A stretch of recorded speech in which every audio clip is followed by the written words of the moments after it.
Morning students.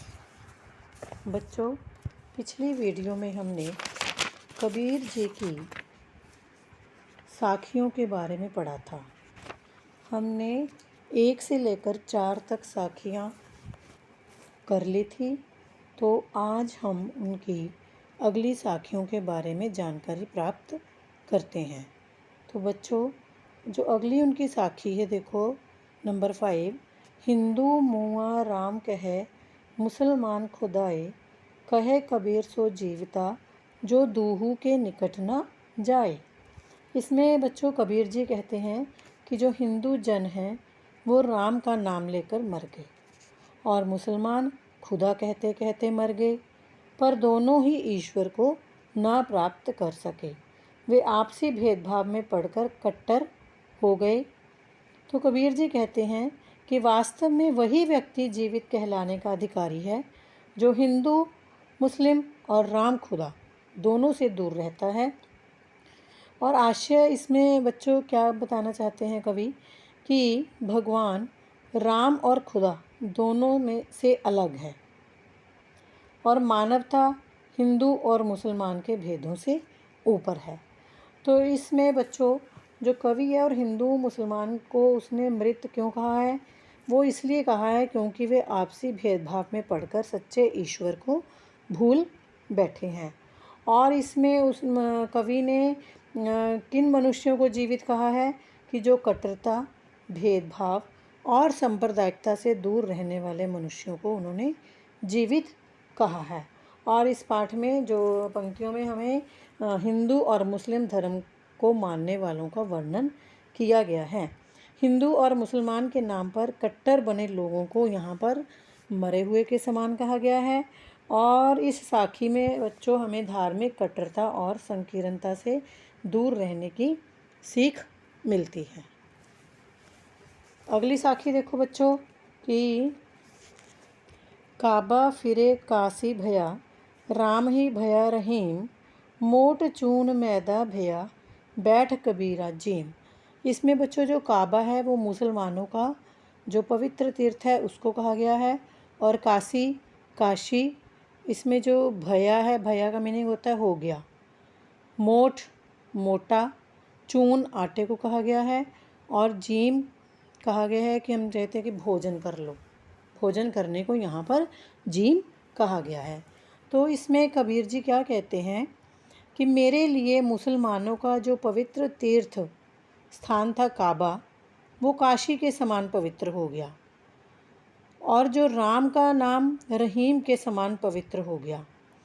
इसमें कवि है जो वो कहता है कि जब मैं हिंदू मुसलमान के भेदभाव से ऊपर उठकर निष्पक्ष हो गया, कि जब मेरे मन में किसी प्रकार के पक्ष विपक्ष की भावना नहीं रही, तो मेरे लिए जो मुसलमानों का पवित्र स्थान काबा था वो काशी के समान हो गया, और जो राम का नाम था वो रहीम के समान पवित्र हो गया, कि मेरे मन में किसी प्रकार का भेदभाव नहीं रहा कि चाहे वो पवित्र स्थान काबा है और चाहे वो काशी है, चाहे राम का नाम है चाहे रहीम का नाम है।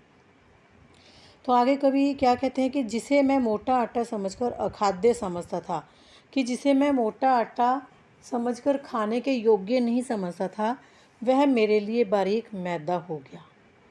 कि इसमें भी वही भेदभावना की बताया कि मेरे मन में कोई भावना नहीं है कि चाहे आटा हो और चाहे मैदा हो, और मैं उसे बैठकर आराम से खा रहा हूँ। बैठ कबीरा जीम, कबीर जी कहते हैं कि मैं उससे, जीम होता है भोजन करना, कि चाहे वो आटे का चाहे मैदे का, मैं आराम से उस भोजन को खा रहा हूँ।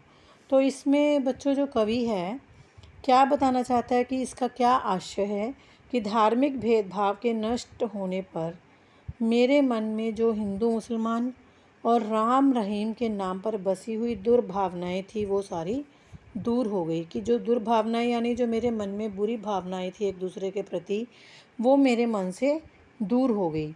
तो इसमें वो कबीर जी क्या कहना चाहते हैं कि हमें भेदभाव नहीं करना चाहिए, जिस प्रकार कबीर जी ने यहाँ बताया है।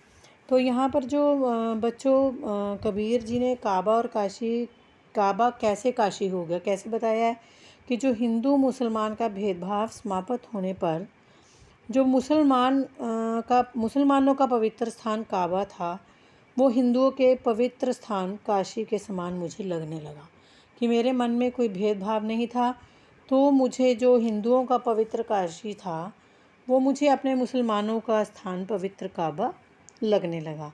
उसी प्रकार राम रहीम के बारे में बताया है कि धार्मिक कट्टरता नष्ट होते ही जो राम और रहीम में मेरे मन में कोई अंतर नहीं रहा, दोनों ही एक ईश्वर के रूप में मुझे नज़र आने लगी। और यहाँ पर मोटा चून आपको बता दूं बच्चों किसके बारे में कहा गया है कि विभिन्न धर्मों की खटकने वाली बातों को मोटा चून कहा गया है, अपनाने वाली अच्छी बातों को मैदा कहा गया है, और धार्मिक कट्टरता समाप्त होने पर एक धर्म की बुरी आदत भी भली प्रतीत होने लगी।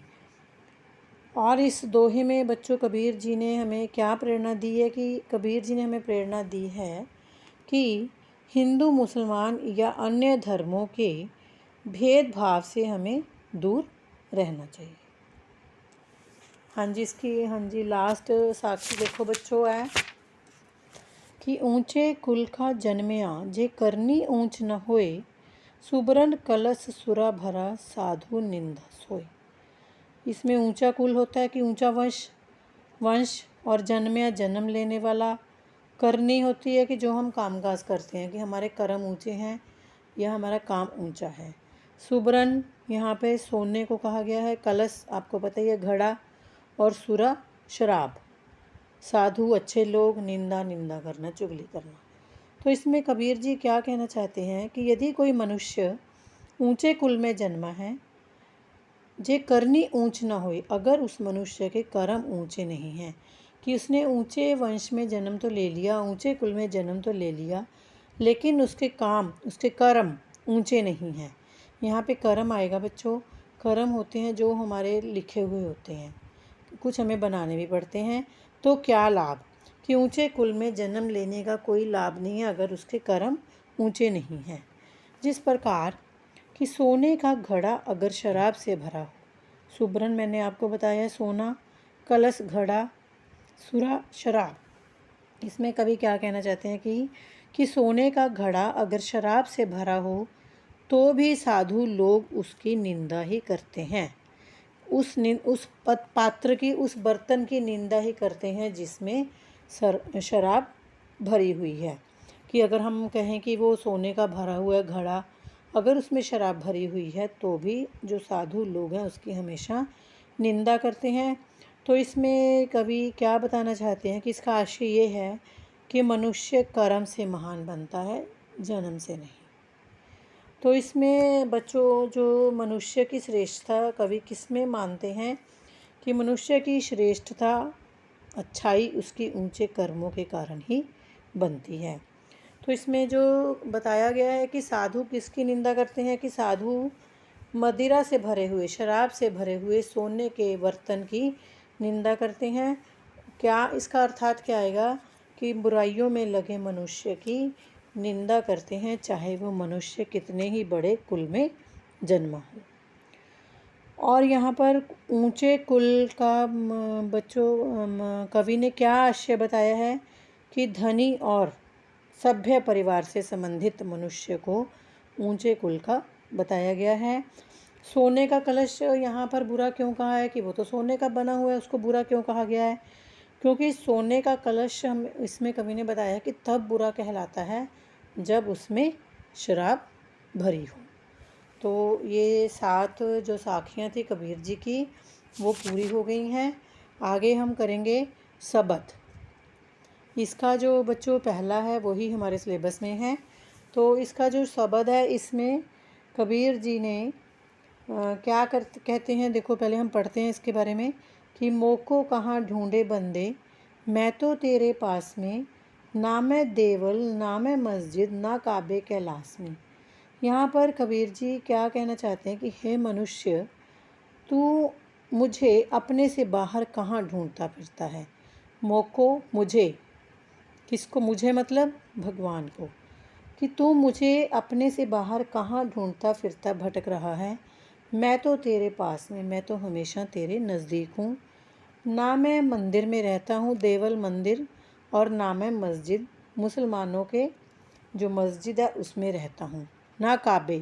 काबा मैंने आपको पहले बताया है कि मुसलमानों के तीर्थ स्थान को कहा गया है कि ना तो मैं मुसलमानों के तीर्थ स्थान काबा में निवास करता हूँ और ना ही हिंदुओं के कैलाश पर्वत पर रहता हूँ।